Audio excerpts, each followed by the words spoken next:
ते असंही म्हणतात की आम्ही रेग्युलर भरले म्हणून काही चूक केली का, त्याही भावना लोकांच्या आहेत, त्या पण आम्ही सरकारच्या कानावर घातल्यात. माझं विधानसभेतलं भाषण राहिलं तुम्ही सरकारला सूचना केलेली आहे की हे चुकीचं होतं. जो वर्षानुवर्ष थकवतो, प्रत्येक वेळेस कर्जमाफीची वाट पाहत बसतो, त्या शेतकऱ्याला आपण प्रत्येक वेळेस कर्जमाफी पूर्णपणे 2 लाखापर्यंत देतो. आणि जो मात्र रेग्युलर भरतो त्याला आपण फक्त 50,000 रुपयाची बोलवण करतो. सरकारला सांगितलं की मला 1 लाख रुपये तरी त्या ठिकाणी दिले पाहिजेत. माझ्यासारखे अशा अनेक आमदारांनी त्याच्यामध्ये सूर मिसळला आणि सरकारला सांगितले. कदाचित सरकार त्याच्यावर विचार करूही शकतं. म्हणून या बळीराजासाठी खऱ्या अर्थानं काम करणारं हे सरकार आहे. आणि या सरकारच्या माध्यमातून एवढ्या व्यक्तिगत लाभाच्या योजनांच्यावर ज्यावेळेस खर्च होतो त्यावेळेस विकास कामांना पैसा कमी पडतो, ही बाब देखील आपण सगळ्यांनी लक्षात घेतलेली आहे. गेल्या वर्षी निवडणूक मार्चच्या अगोदर झाली. मार्चच्या बजेटमध्ये आम्ही सगळ्या आमदारांची अपेक्षा होती की आम्हाला काही ना काहीतरी पैसा बजेटमधून विकास कामांसाठी भेटेल. मग इथं कोंडेवाडीचा रस्ता असेल किंवा आता चोखीचा रस्ता असेल, अशा अनेक कामं पेंडिंग आहेत. या कामांसाठी निधी भेटेल अशी आमची अपेक्षा होती. परंतु गेल्या वर्षी सरकारनं सांगितलं यावर्षी कुठल्याही आमदाराला 1 रुपयाची बजेट तरतूद भेटणार नाही अशा पद्धतीनं सांगितलं. मला फक्त आमचं जिल्हा नियोजनवर, जिल्हा नियोजनच्या माध्यमातून जेवढी कामं करता येईल तेवढी कामं गेल्या वर्षभरामध्ये आपण करत आलो. यावर्षी देखील अर्थसंकल्पीय अधिवेशन सुरू झालं. आमची चिंता होती काय मिळते का नाही, कारण हे सगळं जाहीर करायचे, कर्जमाफी जाहीर करायची, बाकीच्या सगळ्या सरकारच्यावर बोजे आहेत. परंतु यावर्षी सरकारनं निर्णय घेतला आणि प्रत्येक आमदाराला 25 कोटी रुपये देण्याचा निर्णय. त्याच्यामध्ये आपण जे महत्त्वाचे रस्ते होते, पण त्याच्यामध्ये 25 कोटीमध्ये फक्त राज्यमार्ग आणि प्रमुख जिल्हा मार्ग हे 2च रस्त्यावरती कामं घेता येतं. आणि मग ज्या रस्त्यांच्यावर गरज होती त्या रस्त्यांच्यावर आपण 25 कोटी रुपये आणले. आणखी काही थोडंसं स्वतःचं कौशल्य वापरून त्याच्यामध्ये आणखी 3.5 कोटी रुपयाची भर टाकली. नाबार्डच्या माध्यमातून 2-2.5 कोटी रुपयाचं काम आणलं.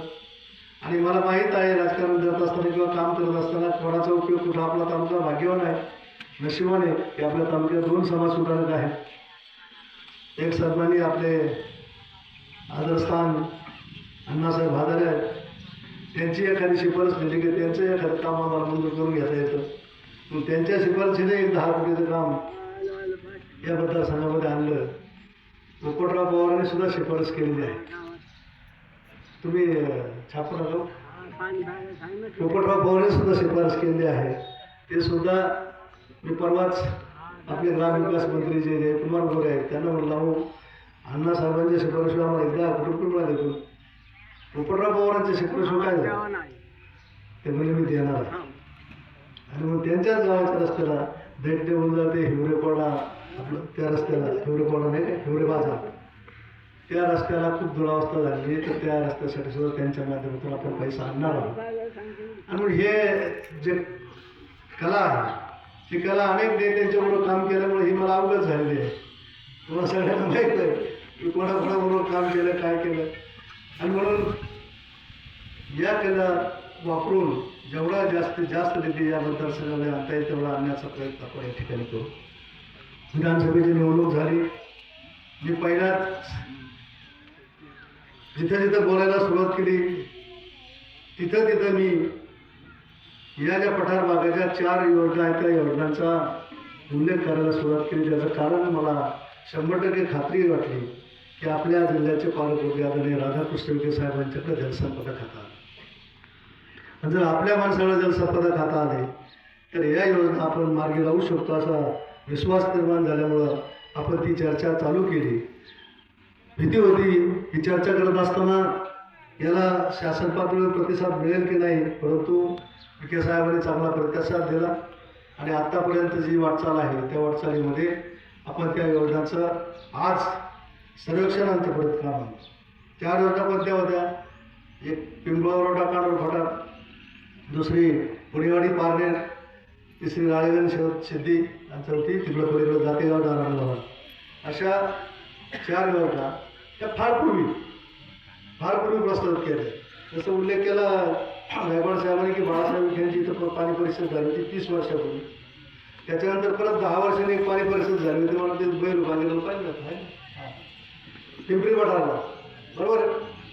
तिथं अजितदादा कशावर पवार साहेब मंत्री अजितदादांच्या अध्यक्षतेखाली त्या ठिकाणी शेतकरी परिषद आणि पाणी परिषद झाली होती. त्या ठिकाणी सुद्धा या गोष्टीचं चर्चा झालेली होती आणि तेव्हापासून या योजना प्रस्तावित होत्या. परंतु मध्यंतरीच्या काळामध्ये त्याच्याकडे कोणीही लक्ष दिलं नाही आणि आज खऱ्या अर्थानं संधी आली म्हणून मी तो प्रश्न उपस्थित करून आज त्याला चालना देण्याचा प्रयत्न केला. आज त्या योजनांचं बायफर्मेशन असंच झालं की आपलं पिंपळावरटा आणि कानोरपाडा हा जो परिसर आहे, हा जो पाणलोट आहे, हा पाणलोट गायकवाड साहेब हा गोदावरी खोऱ्यामध्ये आहे. पारनेर आणि तिकडच्या पट्ट्यातला तो कृष्णा खोऱ्यामध्ये आहे.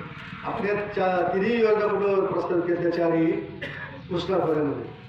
परंतु अधिकाऱ्यांशी समन्वय करून ही योजना अधिकाऱ्यांनी सांगितलं की हे गोदावरी पाणलोट क्षेत्र असल्यामुळे ही तिकडे घ्यावी लागेल आणि त्या तीन योजना तिकडे घ्यावं लागतील. हे करत असताना गोदावरी खोऱ्यातून हे स्वतंत्रपणे करत असताना मग आणखी 2 योजना मी त्याच्यामध्ये घुसवल्या. एक वनकुटं गाव ठरले, वनकुटं गाव आहे तिथं अगदी बॅकवॉटरपासून अगदी जवळ आहे.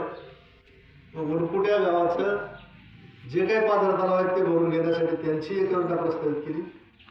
मांडव नदीच्या कडेला आहे पण तरी शेवटचे 3 महिने त्यांना पाणी फिरत नाही. त्याचं कारण मांडवच्या वरून जे बंधारे झाले तिथं प्रचंड